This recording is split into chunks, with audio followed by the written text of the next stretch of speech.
Em nome de Jesus Cristo, oremos.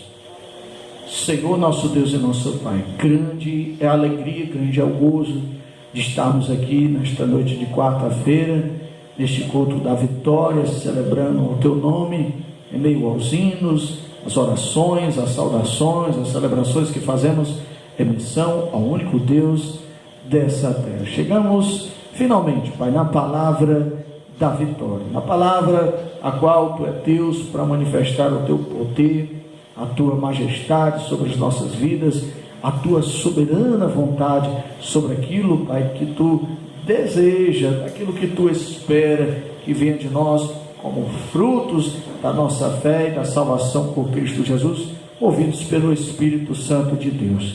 Desde já toma a minha vida, Pai, em Tuas mãos, tem misericórdia de mim, perdoa os meus pecados, minhas inquietudes, minhas ansiedades, meus medos, minhas dúvidas, e permita-me apenas ser um vaso em Tuas mãos. Não me sinto na honra, Pai, não me sinto digno de ministrar tal palavra, nem ao menos ser chamado de vaso, mas Tu, pela Tua misericórdia, nos concede esta graça, pelo sangue de Jesus Cristo. Eu Te peço que Tu nos faça lembrar aquele ensino, daquela busca, daquele estudo, daquele exame minucioso da Sagrada Escritura, e possamos apenas ser fiéis a tudo aquilo que o Senhor nos revelou e que Tu ainda irá nos revelar durante esta ministração.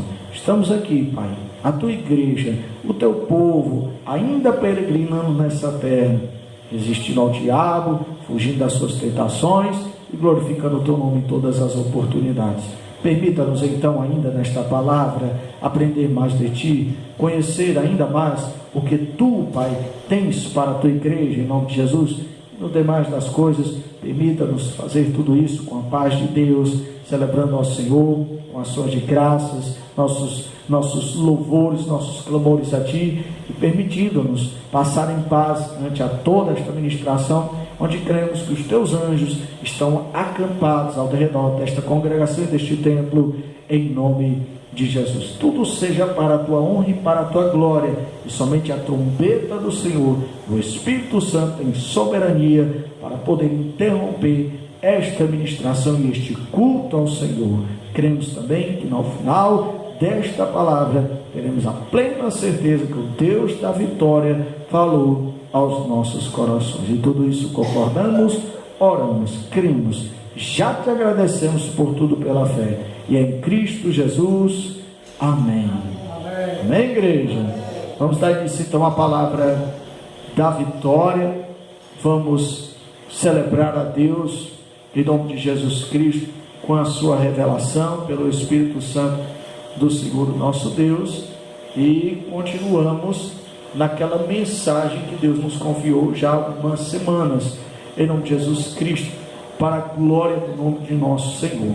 O textuário já foi lido, é Mateus capítulo de número 6, os versículos são o de número 25 até o 34. Antes de fazer a introdução histórica do textuário desta palavra, que é claro que é o Evangelho de Mateus, deixa eu lembrar a igreja as mensagens que já foram anunciadas até aqui e os seus versículos que foram meditados em nome de Jesus, sempre em Mateus capítulo de número 6, versículo 25 ao 34. A primeira semana, a primeira parte, nós ministramos no versículo 25, 26, 27 do capítulo de número 6 de Mateus, e na segunda mensagem, na segunda parte, na semana passada, na quarta-feira passada, ministramos nos versículos 28, 29 e 30. E se Deus quiser e permitir, damos início hoje à terceira parte e vamos meditar nos versículos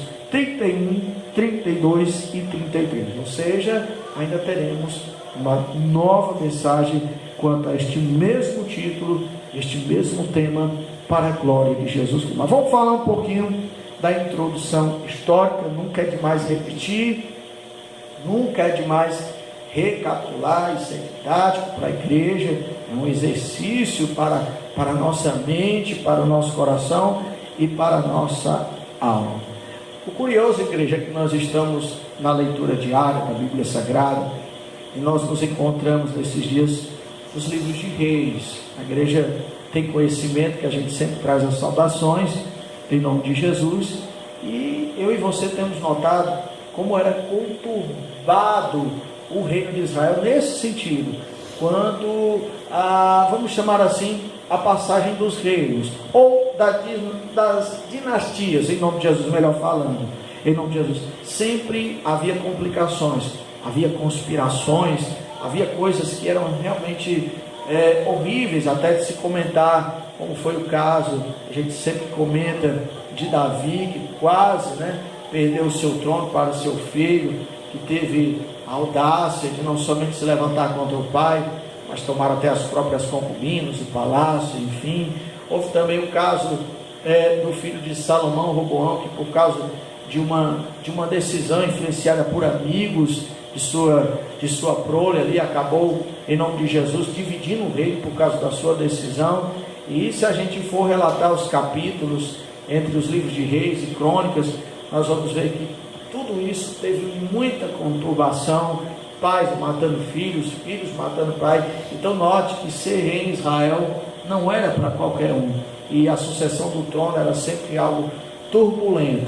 Pois bem, com Jesus Cristo também foi da mesma forma, até porque ele, por direito, por aquilo que estava no direito da realeza, por ser filho de Davi, tinha direito a subir no trono de Israel, e para ele também foi conturbado tomar tal posição. Ora, aqueles daqueles dias de Jesus Cristo quiseram tomar logo a posição e fazer prova para que, se de fato este era o rei dos judeus, se de fato era o Messias prometido a Israel, aquele a qual o próprio Deus anunciou de que de uma única tribo chamaria o seu povo, no caso Judá. Só que a igreja já sabe, os judeus da época rejeitaram Jesus Cristo, rejeitaram o seu reino, o seu estado real, e pela rejeição de Israel nós fomos alcançados pela graça de Deus.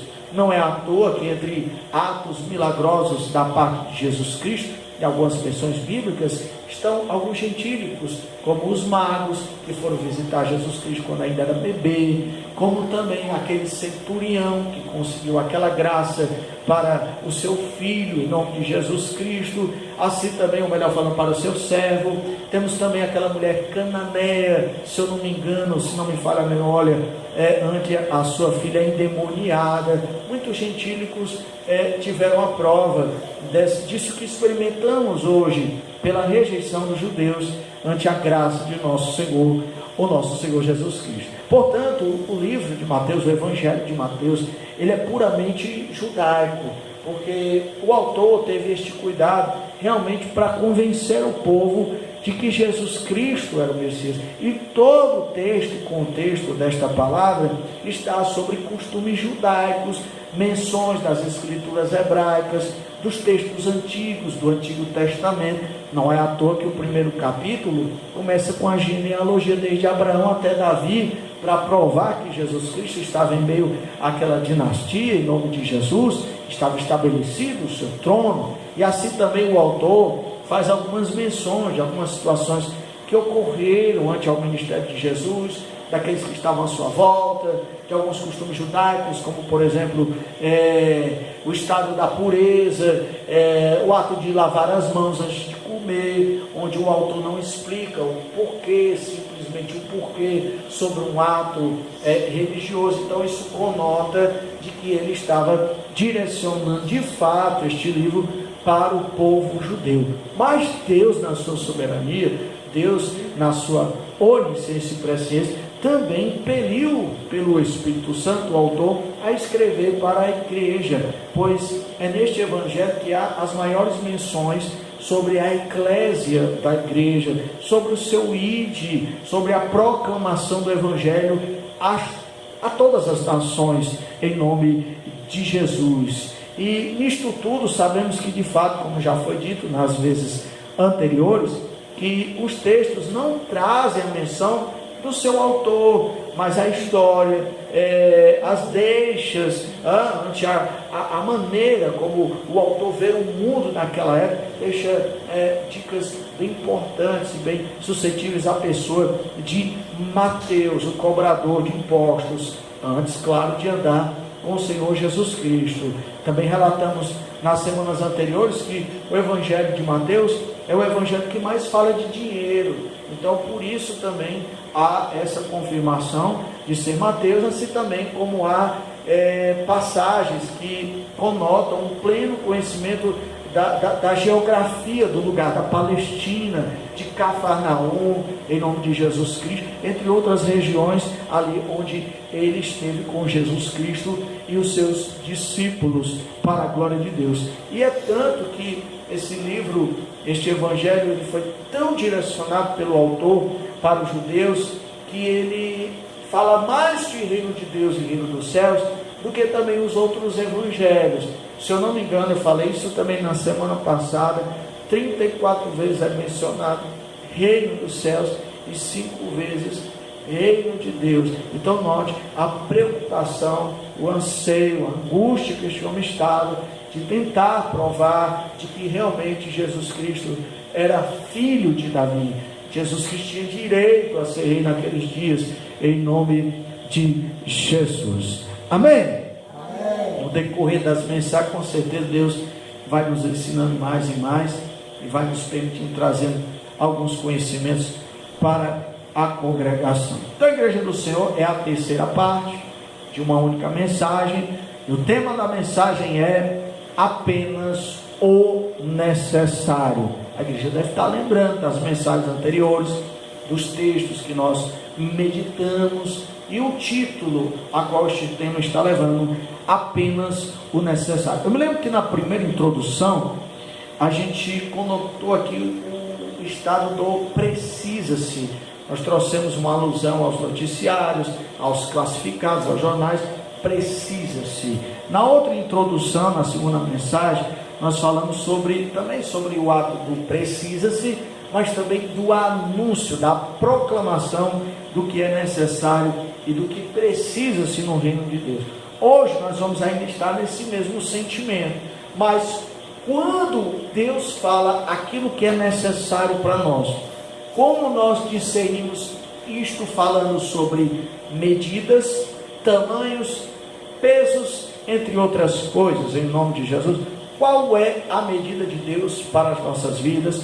Qual é o tamanho da bênção, da graça e da misericórdia do Senhor sobre os seus justos, aqueles que estão nessa terra em Cristo Jesus? Será que você já parou para pensar a medida da bênção do Senhor sobre a minha e a tua vida? O peso da bênção do Senhor sobre a minha e a tua vida? O tamanho da bênção e do favor e do cuidado de Deus sobre a minha e a tua vida? Você já parou um pouquinho para pensar sobre essas coisas? É o que nós vamos estudar nessa noite, ou melhor, meditar para a glória de Deus em Cristo Jesus. Vamos fazer a leitura do versículo 31 do capítulo de número 6 do Evangelho de Mateus, que diz: portanto, não se preocupem dizendo que vamos comer, ou que vamos beber, ou que vamos vestir. Portanto, não se preocupem dizendo. Note que durante os versículos deste texto, onde aqui no meu sobrescrito está escrito as preocupações da vida, note que parece ironia, mas nosso Deus parece estar preocupado com as nossas preocupações. Deus está insistente quanto à menção destas coisas, para que não andemos preocupados com tudo e com todos, a qual é possível não somente da vida do justo, mas do ímpio também. Então o texto diz: portanto, não se preocupem dizendo. E note que a persistência de Deus, seus ensinos, seus princípios, tudo aquilo que Ele prepara para a igreja, tudo aquilo que Ele a instrui, tudo aquilo que Ele a direciona, Ele sempre usa a sua palavra. Não é assim, igreja? Amém? Amém. Todas as vezes que Deus quer dar saídas para o seu povo, quer dar consolo, quer dar paz, quer dar alegria, quer dar conforto, nós entendemos que é pela palavra de Deus. Ninguém pode se iludir com o fato de que com o mundo nós temos paz, que o mundo é que nos alegra, que o mundo é que nos traz conforto, que o mundo é que nos consola. Não, este tipo de sentimento, ele é totalmente contrário quanto àqueles que sabem discernir o que é reino de Deus e a sua justiça. Ele diz: não se preocupem dizendo. Então note que ele usa a sua palavra para mudar a minha e a tua palavra. Porque quando eu e você estamos preocupados com as coisas da vida, quando eu e você estamos perturbados pelas coisas que estão à nossa volta, até o linguajar muda. Muda ou não muda, igreja? Somos tão educadinhos, falamos tão bonito, com tanta eloquência, mas basta uma tribulação, basta uma preocupação, e a nossa boca sempre ficou retinha. Não, irmão Jesus, parece mais uma fossa do que qualquer outra. Só sai besteira, só sai bobagem, só sai reclamação, só sai murmuração em nome de Jesus. Mas, portanto, não se preocupem dizendo. Não se preocupem. Deus não deseja que seu povo ande quieto, porque Ele sabe quem é a sua criação. Ele sabe que em nós ainda existe a nossa natureza pecaminosa, embora sejamos espírito, em nome de Jesus. É tanto que eu e você sabemos que a Bíblia diz que a vida e a morte está na língua. Não diz assim a Sagrada Escritura, em nome de Jesus? Diz que na língua está a vida e a morte, a bênção e a maldição. Então, quando nós estamos preocupados, quando nós estamos, meu Deus, é palavra assim que eu e você nunca falaríamos num dia normal.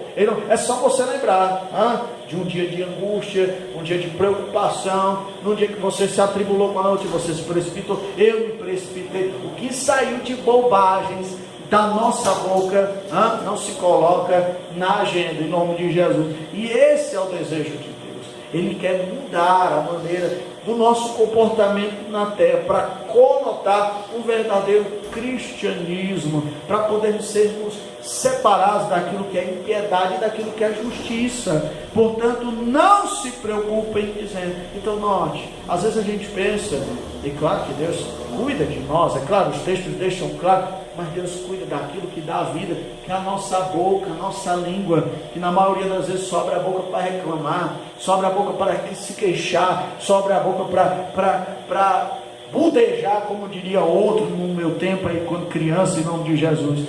Aí o texto diz mais: portanto, não se preocupem dizendo que vamos comer, olha aí, viu? O que vamos beber, o que vamos vestir.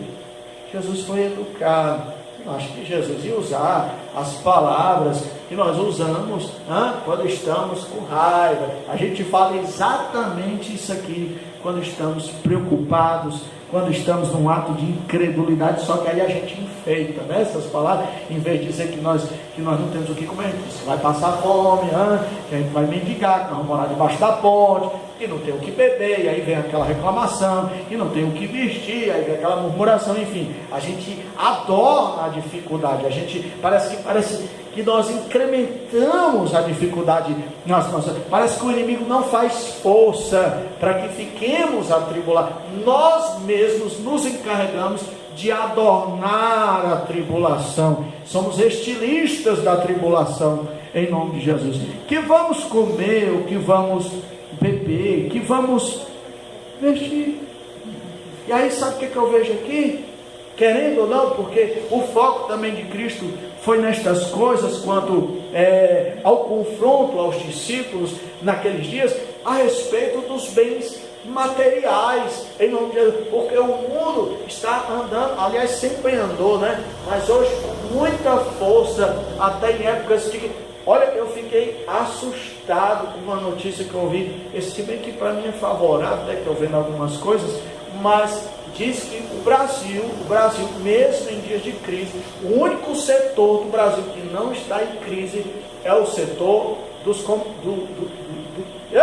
cosméticos, em nome de Jesus. as pessoas passam fome, mas não deixam de comprar perfume, passam fome, mas não deixam de comprar. Estou dizendo que é comprar não, até porque eu venho, passo lá em casa, faço uma compra, faço uma promissória bonita para você, em nome de Jesus. Mas olha como o mundo ele está apegado às coisas matéria. Em meio à crise, o Brasil está em primeiro lugar nessa total dependência pelos cosméticos, pelos hidratantes, pelos cremes, pelo perfume, em nome de Jesus. Ou seja, note a preocupação do ser humano, note a preocupação dos brasileiros, em nome de Jesus, e por aí vai entre o mundo, nas suas diferenças. Então, querendo ou não, este ato da preocupação por coisas materiais, estou dizendo que ninguém tem que tomar banho, estou dizendo que ninguém tem que deixar de se tratar, em nome de Jesus, estou dizendo isso, eu estou falando de prioridades. Então, ante a isso, como se já não bastasse toda aquela nossa condição de estilistas da tribulação, é nova, anota aí, estilistas da tribulação, em nome de Jesus, a gente ainda corre o risco de estar sobre um ato de idolatria e o pior, atos de hipocrisia. Isso mesmo, hipocrisia. Porque a gente muitas vezes confunde essa palavra hipócrita, né? A gente confunde, acha que a pessoa ser hipócrita é apenas um crente que diz uma coisa e faz outra. Não, a hipocrisia tem várias etapas, em nome de Jesus, porque a hipocrisia ela vem do grego hipócrita, ela é um artista, ela se passa por alguém que não é. E quando Jesus Cristo chamou aqueles fariseus de hipócritas, ele estava falando também a respeito das vestes que eles usavam. Só usavam coisa boa, não tem problema nenhum, não, por favor, não coloque palavras na minha boca, mas eles tinham aquilo como vida, que aquilo os destaca. O próprio Cristo, vocês ficam nas esquinas orando, chamando a atenção de todos com suas vestes, em nome de Jesus. Então eles não somente traziam o indício de uma idolatria para si mesmo, mas também um estado da hipocrisia, em nome de Jesus. Eles se adornavam, se enfeitavam, se vestiam simplesmente para aparecer. E nós sabemos que isso existe na terra, em nome de Jesus. Nós sabemos que isso existe no meio de nós. A pessoa está quebrada, ela não tem mais para onde correr, mas ela insiste em fazer compra, ela insiste em comprar fiado, sabe que não vai poder mais. Isso também é igreja, hipocrisia. Não pode e tem. Não pode e tem. Naqueles dias Israel não podia ter sumo sacerdote, não podia. Eles estavam sobre as condições do Império Romano.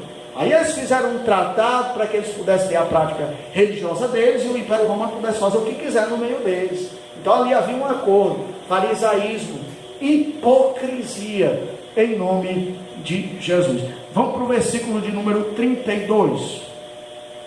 Ele diz assim: pois os pagãos é que correm atrás dessas coisas, mas o Pai Celestial sabe que vocês precisam delas, pois os pagãos é que correm atrás dessas coisas. Talvez pelo nome pagão, a gente já podia aqui dizer, mas pastor, o senhor já falou da idolatria, o senhor já falou da hipocrisia, então já está conotado o paganismo. Mas paganismo não é somente o ato da idolatria, somente o ato de se dobrar a uma imagem, ou o ato da hipocrisia de se vestir, se adornar e querer um tipo de adoração para si, ou chamar a atenção de algo, quando aí você não podemos fazer isso sobre hipótese nenhuma. Não é somente financeira, não. A atenção é voltada para Deus. Mas escute bem, pois os pagãos é que correm atrás dessas coisas. E nós sabemos que o paganismo está falando sobre religiosidade, sobre costumes religiosos, sobre práticas vãs espirituais, ou seja, que não nos levam a lugar nenhum.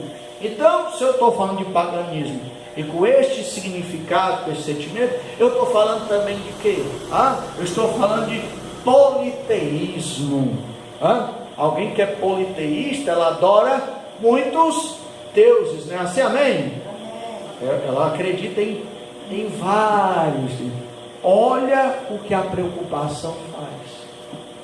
Ela pode nos levar ao politeísmo. Você está exagerando, pastor, não é assim não. Eu não menciono meu filho. Tudo aquilo que tira a nossa direção a respeito de Deus é idolatria. Viu? Tudo aquilo que nos tira o foco do Evangelho é idolatria, é paganismo. E as preocupações fazem isso. Fazem ou não fazem? Fazem. As preocupações nos desanimam para vir ao culto.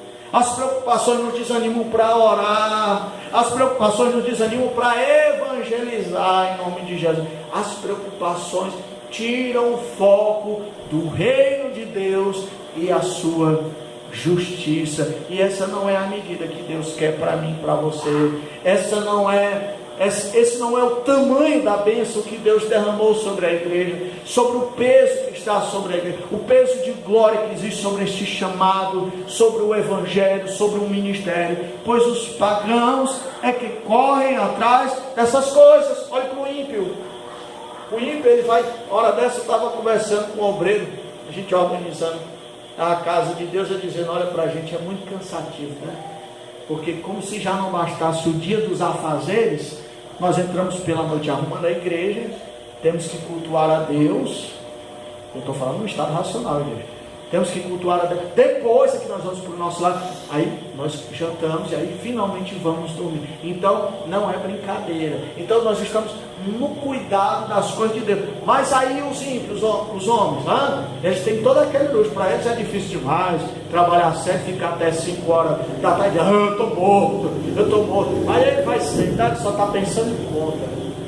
Ele está pensando na fatura, ele está pensando na conta de água, na conta de luz, ele está pensando como é que vai sustentar as 2 mulheres que ele tem em nome de Jesus. É desse jeito, porque a impiedade também tem dessas coisas em nome de Jesus. E aí, ele, para fugir das preocupações, o que ele faz? Ele muda o rumo, ele muda a direção, ele começa a buscar em outros momentos da vida algo para que aquilo passe rapidamente, e ele simplesmente esqueça da sua dificuldade em nome de Jesus. Então note que é muito perigoso o ato da preocupação, e o inimigo gosta de nos preocupar, o inimigo gosta de tirar o foco do evangelho, porque ele sabe que se nós andamos assim, andamos como os ímpios, não somos diferentes, deixamos de ser igreja de Deus. E aí esse ato do estado monoteísta, da adoração de um único Deus, ela está também conotada no ato da prevenção, igreja. No ato da prevenção. Não podemos somente colocar o reino de Deus em primeiro lugar e a sua justiça quando tudo vai mal, mas sim também quando tudo está bem. Quando tudo está bem. Olha que coisa interessante. Ontem eu estava assistindo um jornal, e aí você sabe, né, que esse tal de Zika vírus está espalhado pelo mundo, né, igreja? Amém? Espalhado, epidemia, né? Avançando aí em meio aos países. Em nome de Jesus, temos que ter muito, podemos fazer a nossa parte, viu? Vamos fazer a nossa parte, dar uma vasculhada nos quintais, vamos cuidar das coisas aí, para que as coisas não aconteçam na nossa comunidade. Vamos orar também pelos povos, pela barreira, enfim, pelo Brasil. E aí eu fiquei preocupado, né? Porque aí estão desconfiando que aquelas crianças, né, que nascem com microcefalia, assim, né? Em nome de Jesus, né? Elas já nascem com problema devido, estão suspeitando, né? Que é devido a tal da zika que vem do mosquito da dengue. Eu estou falando besteira, não estou? Não? Então pronto. Então eles estão. E aquilo eu fiquei, né, preocupado. Eu digo, eu tenho um filho, né? Na minha família tem criança, nos cocos tem criança. Aí eu fiquei com aquilo martelando na minha cabeça. Aí quando eu fui orar hoje à tarde, né? Aí eu lembrei, orando pelo culto, orando por todas as coisas, pela palavra, depois de buscar a palavra, oh Senhor, né? Tem misericórdia dessa terra. Sabemos que também essas pragas, elas conotam os sinais da volta de Cristo, também tem que acontecer, mas enquanto somos igreja, nós podemos orar, nós podemos interceder. Aí, olha a minha sinceridade para você, sabe que eu não conto lorota, né? Eu digo a verdade para Jesus, ensino para ele, conte a verdade para ele. Eu chego para Jesus e digo, olha, Jesus, é o seguinte, o senhor sabe que eu não gosto de menino, né? O senhor sabe, contando para ele, eu não gosto de menino, mas tem misericórdia das nossas crianças, Pai. Aí eu fui contando, segundo aquilo que eu ouvi, segundo aquilo que eu entendi, fui orando. Aí o safado, o diabo vai lá e lança uma seta do meu inimigo. aliás, no meu filho, lá no colégio, o menino passando mal e provocando na hora que eu estou enfiado dentro do quarto, em nome de Jesus, orando pelas crianças. Então nós, como o inimigo é safado, em nome de Jesus, como ele é covarde, em nome de Jesus Cristo, mas tudo isso, ainda assim nós manteremos a fé, nós vamos correr para aquilo que é de Deus, aquilo que é do reino de Deus. E a senhora, perdeu, o menino chegou de peraí, meu filho, limpa aí o vão. O menino chegou provocando, a mãe ficou nervosa, o menino gelado é frouxo, igual o pai, e também não estava entendendo nada, né? Nunca passou por isso. Aí eu peguei ele ali, orei com ele, pronto, vitória, o menino dormiu, uma bênção em nome de Jesus, e o diabo é derrotado. Então note como o inimigo quer trazer preocupações para a igreja. Ele busca atingir aqueles que nós amamos, aqueles que nós temos. Nós estamos preocupados com o inimigo, nós estamos orando pelo inimigo, orando pelos demais que estão à nossa volta, e o infeliz vem mexer com a nossa família, vem mexer com os nossos bens. Mas se nós nos mantermos firmes na oração, no reino de Deus e a sua justiça, como disse o próprio Jesus Cristo, todas essas coisas vos serão acrescentadas.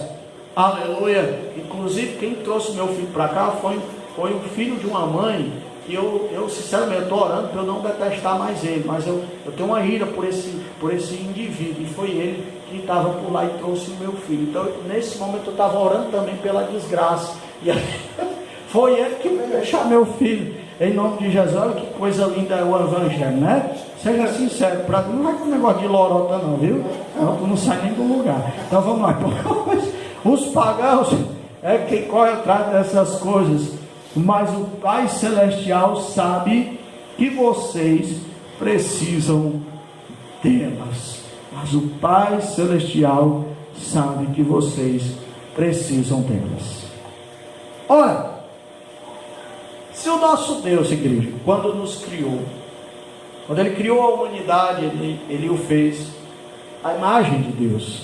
Façamos o homem a nossa imagem, a nossa semelhança, domine sobre os peixes do mar, sobre as aves da terra. Está lá escrito no livro de Gênesis. Ele nos criou a sua semelhança. Mas deixa eu ler o texto mais uma vez. Mas o Pai Celestial sabe que vocês precisam de nós. Olha, o Pai sabe. Deixa eu trocar aqui o microfone. O Pai sabe, em nome do Senhor Jesus Cristo. E eu creio que se Ele sabe, logo o nosso Deus, Ele é um Deus que pensa. Não é assim, amém? Olha, Ele sabe, então Ele pensa, Ele tem raciocínio. E Ele sabe que eu e você também temos essa cachola para pensar, para colocar para funcionar. Mas o pecado, ele sufoca os nossos pensamentos quanto aquilo que é. Deixa eu ler mais uma vez.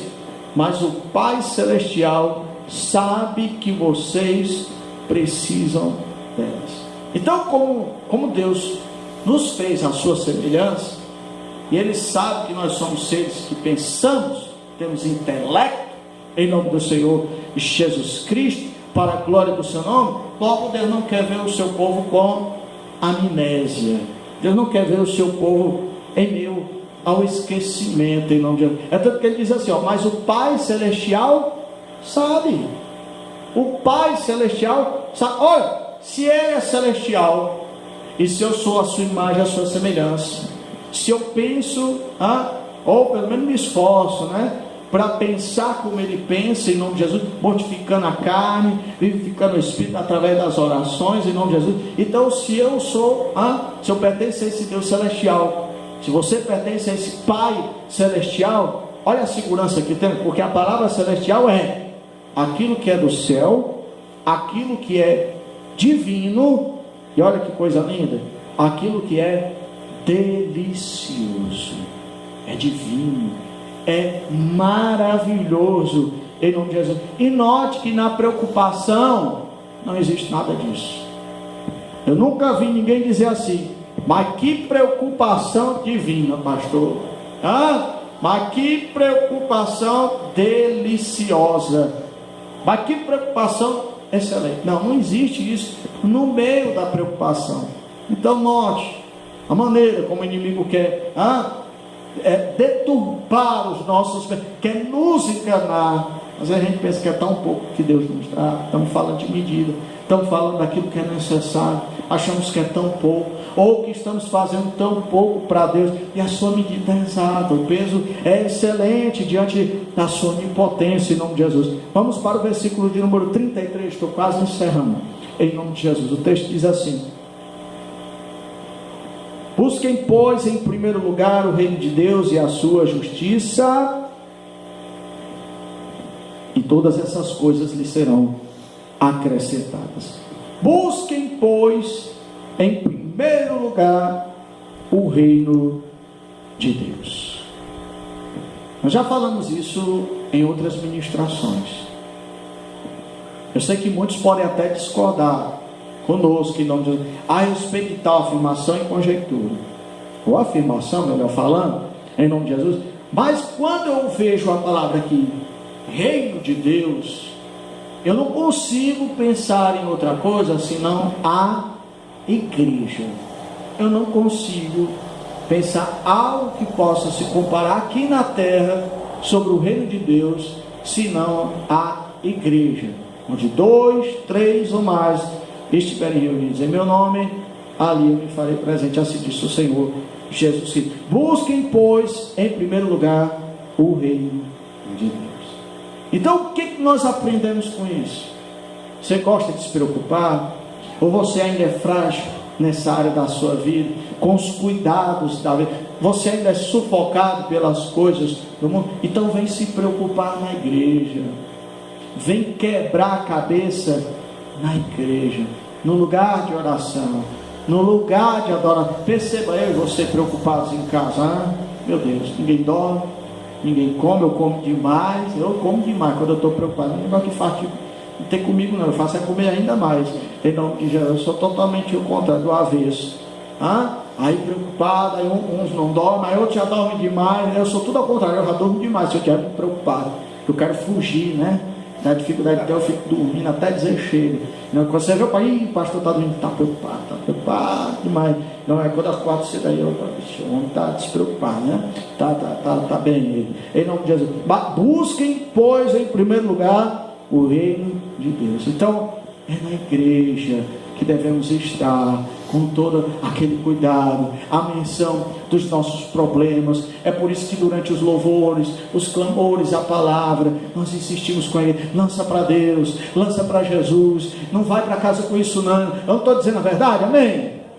A gente ensina para a igreja, porque aqui é o lugar que é para a preocupação chegar e ficar, para ficar aos pés de Deus, nas mãos do Senhor. Busque, pois, em primeiro lugar o reino de Deus e a sua justiça. Aí aqui tem também uma verdade de excelência, de um peso, de uma glória, de uma medida, porque nós estamos falando aquilo que é necessário, em nome de Jesus, que é incomparável. Porque se nós estamos falando de reino de Deus, se nós estamos falando da igreja, das preocupações e dos cuidados da vida, não podemos nos esquecer da justiça de Deus. Deixa eu ler de novo o texto. Busquei, pois, em primeiro lugar o reino de Deus e a sua justiça. Ei, a igreja é apenas uma pontinha daquilo que é reino de Deus, porque a sua justiça, ela vai além da compreensão humana. Para que você entenda em miúdos, eu uso a expressão: tem tanta coisa para fazer no reino de Deus, igreja. É tanta coisa para fazer no reino de Deus. Esses dias eu conversava com a minha esposa, eu digo: eu entendo, eu tenho problemas como você na minha casa, com a minha família, com meus filhos, com a minha esposa, em nome de Jesus, mas a obra não deixa eu me preocupar. É claro que eu fico triste, eu fico angustiado, mas as preocupações com a obra, ela parece que faz aquela luta passar rapidamente. Parece que a gente se apressa a atravessar ainda mais rápido a dificuldade. Então, quando eu e você priorizamos o reino de Deus, que é a igreja, e a sua justiça, que é a obra de Deus, para que outros sejam alcançados, seus problemas ficam bem pequenininhos, se é que você está me entendendo, em nome de Jesus. Tem gente que fica preocupada e procurar algo para fazer. Para quê? Para se esquecer, pelo menos para aliviar a preocupação. Não é assim?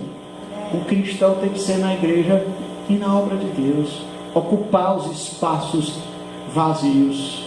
Quando meu filho chegou em casa, eu estava orando, estava enviando mensagens, estava buscando a palavra, preocupado com um, preocupado com o outro. Olha, você não sabe, eu não tenho essa cabeça grande, não foi à toa que Deus me fez com essa cabeça grande não, meu filho. Foi para aguentar tanta preocupação em nome de Jesus, me lançando tudo aos pés do Pai, tudo aos pés do Senhor. Por quê? Porque nós temos algo que é maior nessa terra, que é o reino de Deus e a sua justiça. Então comece a ocupar esses espaços que te preocupam. Estou dizendo que você tem que deixar de ter cuidado com o que você ama, ou com o que Deus te confiou, não. Mas aprenda o valor dos princípios da palavra de Deus. Coloque em prioridade o reino. Qual é o teu chamado, qual é o teu ministério? Eu sempre bato nessa tecla. Às vezes eu quero até sair do meu chamado. Não, meu chamado não é orar, meu chamado não é ler a palavra. E aí eu vejo que nada dá certo. Aí tem que voltar de novo para o quartinho, porque as coisas só dão certo para mim se eu estiver estudando a palavra, orando, ministrando e fazendo aquilo para que Deus me chamou. Não adianta tentar fazer outra coisa que não dá. Então onde Deus tem te chamado? Para o estado da igreja, o reino de Deus e a sua justiça, em nome de Jesus. Deixa as preocupações de lado, e todas essas coisas lhe serão acrescentadas. Rapidinho, deixa eu ir aqui para o texto que está no capítulo de número 5 de Mateus, o versículo 1 e 2, é maravilhoso. Olha o que o texto diz. Aí eu volto atrás na primeira mensagem. Nada contra. Todos chamam o capítulo de número 5, de número 6 em diante, de o sermão de Jesus. Eu chamo de palavra de Deus. E olha como é. Vendo as multidões, Jesus subiu ao monte e se assentou. Seus discípulos aproximaram-se dele, e ele começou a ensiná-los, dizendo: amém? Antes disso tudo, até de Jesus falar, busca em primeiro lugar o reino de Deus e a sua justiça, antes ele parou no lugar, começou o sermão, começou a anunciar a palavra de Deus e a sua justiça, em nome de Jesus. Quem estava lá? Uma multidão. O texto está bem claro, amém? Aí na sua Bíblia, independentemente da tradução, tinha uma multidão, tinha uma aglomeração de pessoas em nome de Jesus Cristo. Mas note que, olha, vendo as multidões, Jesus subiu ao monte e se assentou. Seus discípulos aproximaram-se dele. Seus discípulos. Porque igreja e reino de Deus tem isso. Muita gente. E quanto mais melhor, por favor. Mas poucos são os discípulos. Poucos querem fazer a obra. Poucos querem perder a vida para poder ganhar.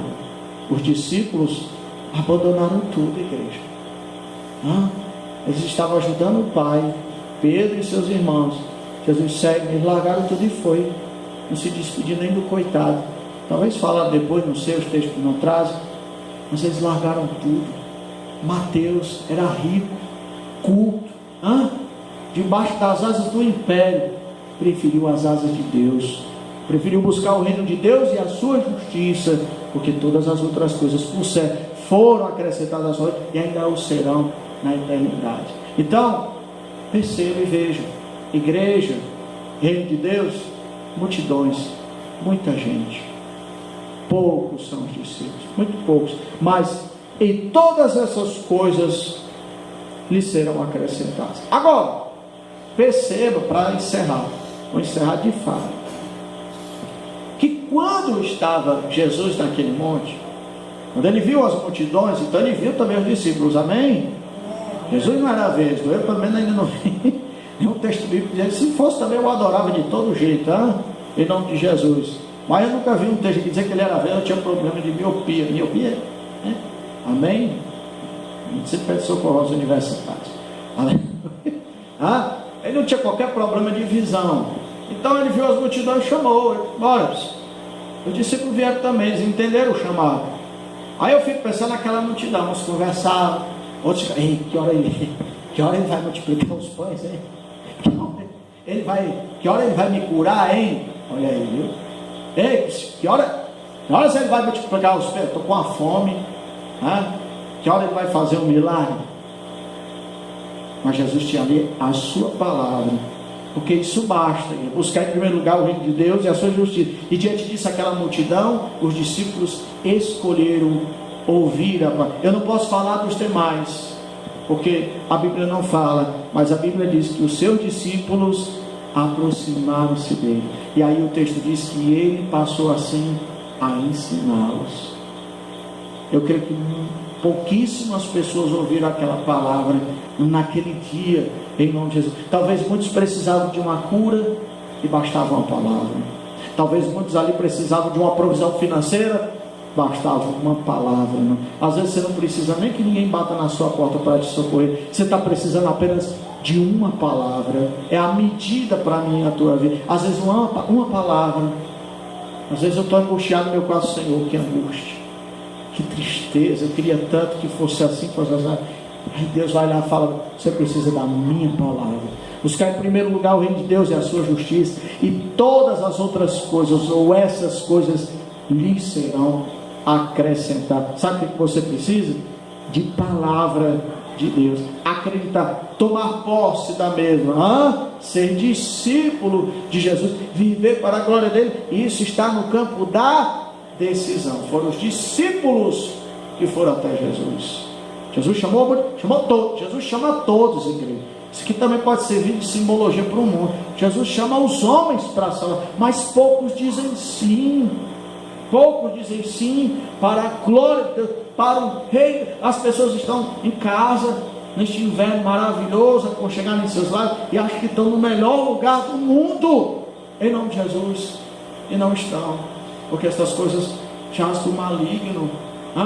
O príncipe das potestades do ar está aí para imperar sobre os mesmos, em nome de Jesus. E nós estamos aqui na casa de Deus, buscando a palavra de Jesus Cristo, buscando em primeiro lugar o reino de Deus e a sua justiça. As outras coisas nos serão acrescentadas. Senhor nosso Pai, Deus querido, Pai da glória, Deus de infinita bondade, muito obrigado, Deus, por este maná de Deus. Obrigado por esta maneira a qual tu explanou a tua palavra em nossas mentes. O inimigo é covarde, Pai. Ele tenta frustrar nossos sonhos. Ele tenta, Pai, em nome de Jesus Cristo, sufocar os nossos desejos ante ao reino de Deus. Mas tu, Pai, sempre é excelente. Tu és maravilhoso. Tu nos dá virtude, tu nos dá poder, tu nos dá a tua palavra. Que a tua igreja, Pai, possa, em nome de Jesus Cristo, resplandecer a tua glória, a tua face em seus rostos, e meu alegria de servir a um Deus tão grande como tu. Longe de nós preocupações, porque a medida de Deus é a melhor para todos nós. Para trás de nós, Satanás, porque a tua medida é mentirosa e a medida de Deus é a melhor. Assim nós te oramos, Pai, cremos em nossa vitória em Cristo Jesus. Amém. Aplaude o Senhor Jesus Cristo pela sua palavra, em nome de Jesus.